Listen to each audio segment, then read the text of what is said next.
That is so dumb. Oh shit. I got that on camera. It actually comes down, like a lot of them will get stuck because they get so...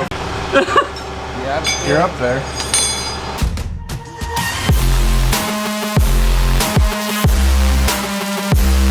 What is up, guys? Welcome back to the channel. Like you guys saw in last video, we are back here working on the 2021 Dodge Ram 3500 Bighorn high output Cummins. That's a mouthful. But anyways, today we're going to be working on finishing up the front. Right now we are throwing the working on the track bar. You got the you got it all in, but he's tightening down and torquing to spec right now. And then we're going to go ahead and hop over to the cross member, and then the index ring, and then we're gonna start working on the back. So you guys will see that in today's video. Stay tuned. If you guys are new, make sure you hit that subscribe button. If you enjoyed today's video, make sure you guys give it a thumbs up. Let's get working on this truck.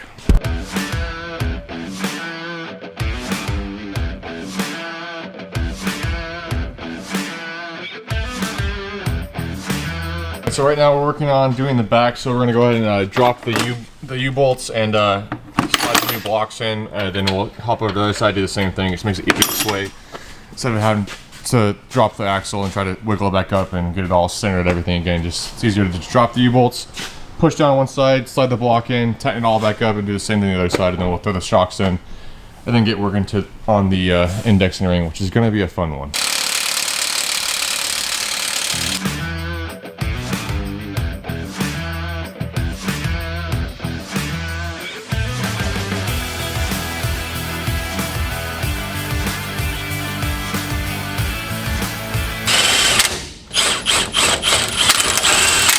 So you can see the brake, the e-brake right here cable. We're gonna loosen it up, pull it through the frame hole right there, and then reroute it underneath, and that'll give it enough slack so that way when the axle drops down, it won't be tight like it is now. Because right now it is super tight. All right, so in order to get the e-brake loose, I had to loosen this up here right underneath the back door, so that way Caden could get the e-brake, get it disconnected back there on the rear, which this right here is a 13mm, which is no fun to undo. And then we got Josh and Chad working on the rear shocks over here, having fun. Caden has that e-brake coming. There might be a part 3 here. Might be a part 3. Well, a whole separate video just on how to take your e-brake off. You don't need an e-brake. I don't want to even put it back on. You don't even need brakes. Hey, no, my brakes are brand new. Thank you. Huh? You got it? I think it's an 18. Something of that sort. Yep. That's yes. Yeah. Money. Perfect. Now we have a bunch of extra slack for the e-brake. Who needs an e-brake? So we're good. We might not hook it back up. We're just gonna leave it unhooked. I'm gonna drag it until I get sparks.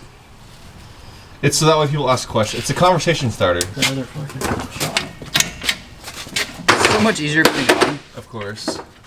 That is so dumb. Oh shit. I got that on camera. Did you get that on camera? I think I broke my pants.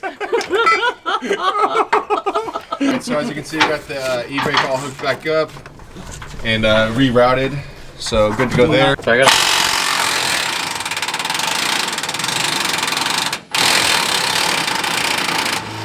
Okay. And Josh. Blocks on this side. Yeah, we're gonna do this. Oh, cool.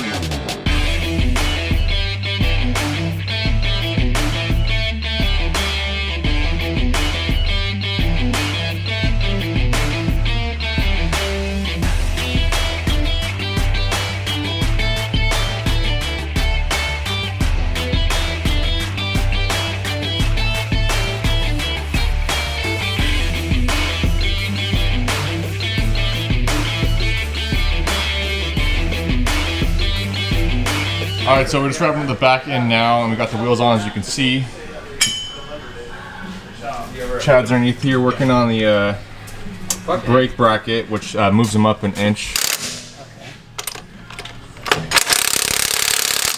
So we just got the brake relocation bracket on, as you can see. We also went ahead and took out the spare tire because it doesn't fit, obviously, on the 37s. But he's probably gonna get train horns or something, so now it's open up for him and also gets more room when working underneath here, because it made it a lot easier to get to these top shock bolts up here because before the spare tire was in the way, but now it's a lot easier. But now we're about to get started on the indexing ring, so we gotta drop the drive lines, transfer case, all that stuff. Gonna be a lot of fun. Yeah. Keep going. Alright, whoa. Yep, we're separated. Alright guys, so we just took the drive shaft completely off so that we could slide the yoke back to go ahead and slide the transfer case back. Now our problem is we're working on putting the indexing ring in, and it has these studs on it, and it comes with these counter-sunken bolts that'll hold it in. But we have to get these studs off the transfer case, so we're gonna try some vice grips. If not, we're gonna have to double nut it and drop the transfer case, which is gonna suck, but it is what it is. And if we do that, we're gonna have to drop this cross member right here, which holds up the def tank on the other side. Yeah, it's gonna be fun. But I'm gonna see what we can do. Are torqued too. Okay, then you need to delete your truck, bud, because this stuff's in the way and it just looks That's illegal, sir. ugly. That's illegal. What do you work for? What do you work for, the EPA? All right, guys. So we just got all the studs off the transfer case, and I just want to say, That was terrible. yeah, I don't recommend doing this. It sucks. Take it out. But we gotta take the seal off. Yeah. Well, proper tools. Well, the problem tools was would've made it is nice. that the We still No. have it mounted in the vehicle. Is what So- the problem is. yeah. The problem is it's not done yet. So here are the studs that came in it, and as you can see, that the tip of it is like a 12 point, but no socket would fit on it, metric or standard. So we had to use some pliers, and unfortunately, we didn't have any vice grips with us. But the problem was that we put the pliers on, and they would just spin on the studs, so a pain in the butt to get out. But we got all of them out. There was 8 of them in there. But now, like I said, we gotta get the seal on and get the indexing ring in. So we're gonna work on that now. What are you holding light for there, bud? No one's doing I'm union. anything. Oh, I'm so union. okay, that makes sense. Yep. All right, so we just finally got this thing seal out and got the new seal in with the spacer, and we're about to push it into place. And then we gotta put the indexing ring on. We ended up loosening up the def tank. Sorry, I'm holding the transfer case in place so it doesn't wobble and fall down. But we ended up taking the strap off the def tank and remove this lower cover right here. Kind of hard to see. The lighting's kind of sucks underneath here. But push the def tank back a little bit and then push the transfer case back enough so that we had enough room to work in there, because without moving the def tank back, there just was not enough room to get that seal out, which that seal was a pain in the butt to get out. I recommend getting a seal puller, make your life a lot easier. Now we are going to work on this 10-lug dually adapter / indexing ring. But yeah, we're gonna get that on there. It's been a long day. But we're gonna go ahead and screw this into place, get it torqued down to spec.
So we got the rear drive shaft in, all buttoned up, and the carrier bearing all tightened down.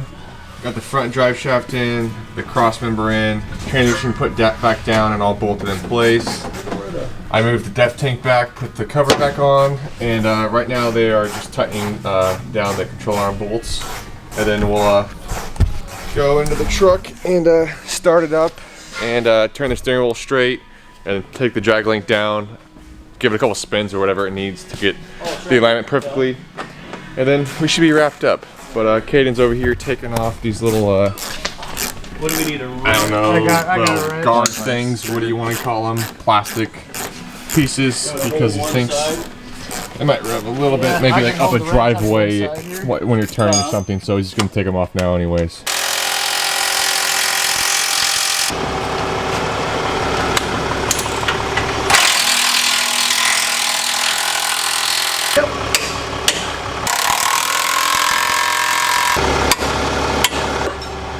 You're up there. Sitting Okay. pretty high. We gotta do is steering now.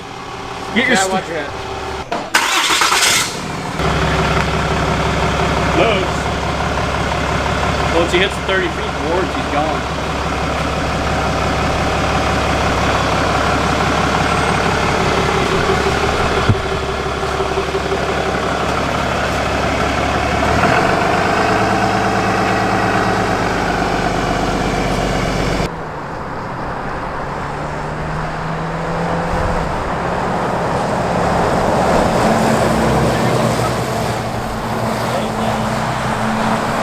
All right, guys. So we're just wrapping up the truck now, cleaning everything up, and let's just say this thing is freaking massive.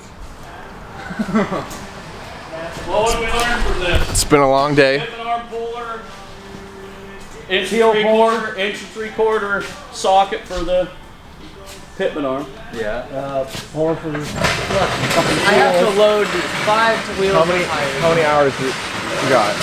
7 o'clock. 12 hours. It'd be 12 hours. 12 hours total. 12 hours today. He's gonna end up washing the truck tomorrow or the next day. Then I'll meet up with him and we'll get like some cool shots of the truck and we'll do like a walk around and some rollers or something. But for tonight, this is gonna be a wrap on it. You drove it up the street real quick. How did it drive? It rode better than stock in my opinion. I'll have him give you guys like another update when we see you guys next in the next day or so, which will be in this video. But yeah, I think it looks freaking crazy. It's ridiculous. I mean, size-wise, I'm 6 foot, and this thing just it's ridiculous. I think you need to go bigger. You want to keep any of this stuff? You should have just went with a 10. Buddy, it's 9.5. So unfortunately, I completely spaced off meeting up with Caden to, we actually both did, to meet up with him to get some more photos and also talk to him and ask him how the new lift is and everything. But I'll probably meet up with him, obviously, because we got some stuff planned. Well, not planned, but I've got a lot of parts on the way. It's actually been a really crazy week for me, picking up parts for the new truck and as well as the second gen.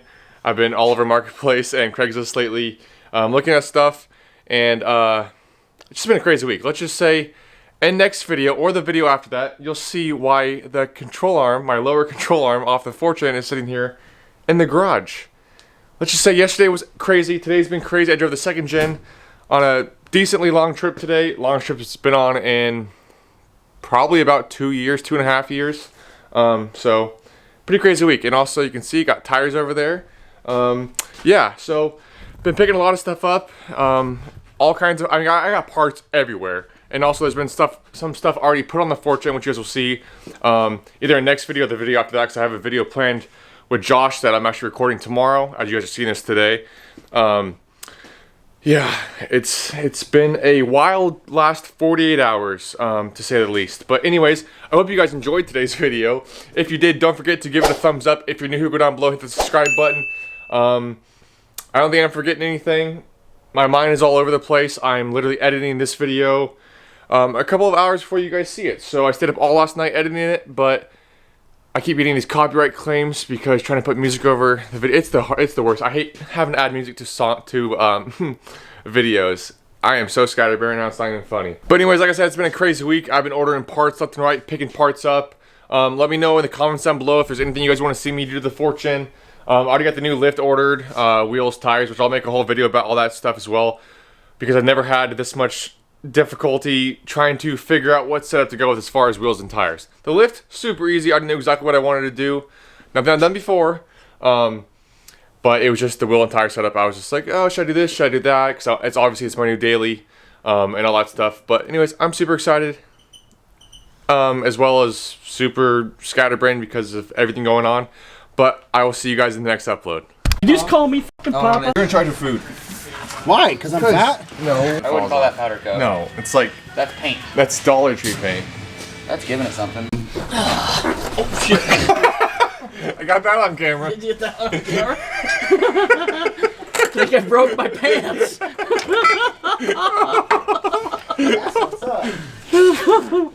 Dude, you guys are hotboxing out of here.